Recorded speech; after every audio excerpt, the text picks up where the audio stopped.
In addition to embracing collective shared leadership, they provide clarity regarding the work that must be done. So now I need you to jump back to page 168. And we're going to talk about, well, what do leaders do to provide clarity? Well, one thing that they do all throughout the district, at whatever level we're talking about, they establish a culture that's simultaneously loose and tight. They understand that in this district, in this school, on this team, in this classroom, there are certain things that are tight, certain things that we demand, certain things that are non-discretionary. This is sacred. You must honor it. If you don't, you will be confronted. But within those few tight parameters, we encourage people to be creative, autonomous, innovative. We give them a lot of freedom, and we empower them to make very important decisions. Those aspects of the school are loose. Now the question becomes, what do we get tight about? No matter what level you're at in your organization, this is what you get tight about if you want to become a professional learning community. Star this slide. Very important slide. At all levels of the district, there is a deep understanding that the fundamental structure of this district will be the collaborative team, of this school, of this team. We're going to not work in isolation. The work of the team is going to be clearly defined. We want every team to create a guaranteed and viable curriculum unit by unit. We want to gather evidence of student learning all throughout our system using a variety of procedures, but a key cornerstone of our assessment process will be common formative assessments. We want people to understand how to use the evidence of student learning. We're going to use it to improve our individual practice. I'm struggling to teach this. My kids aren't learning it. Who can help me teach it better? We're going to use it to improve our collective practice. Our team isn't getting very good results teaching this skill.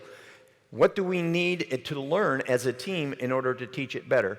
And we're going to use the results to intervene on behalf of the students who need either intervention or enrichment. So we'll intervene for individual students. And finally, what we get tight about in a professional learning community is that when kids don't learn, we will have a plan for dealing with that. That we will provide systematic intervention that guarantees a kid who's struggling will get extra time and extra support in a way that never removes them from new direct instruction.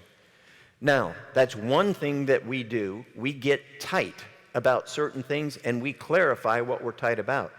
But it doesn't do you any good to articulate what's tight unless we can communicate that to people all throughout the organization.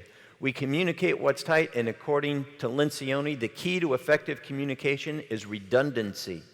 He said, there is no such thing as over-communicating when it comes to clarity.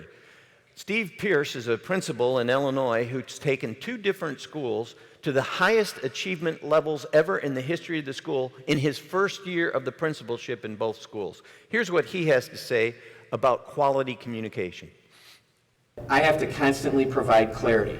Becky DuFour always says, clarity precedes competence. And I believe from the bottom of my heart that is absolutely true, because constantly I find myself as a leader having to provide clarity for where we're going, why we're doing things, what this is all about. And again, it's not because people don't believe it. It's not because people are doubting it. It's because organizations need quality clarity. Organizations need quality clarity. He's absolutely right, but how do you get quality clarity? Well, the key to it is it's through ongoing dialogue, not monologue. It's not someone telling you this is what's tight. It's constant conversations about what's tight. It's conversations, not presentations. Principals, you're going to have to do more than have that PowerPoint presentation at the beginning of the year saying this is what's tight, and I'll go forth and be tight. And communicating during implementation is even more important than at the start. So it's ongoing. It's not we tell them once this is what's tight and then they understand it.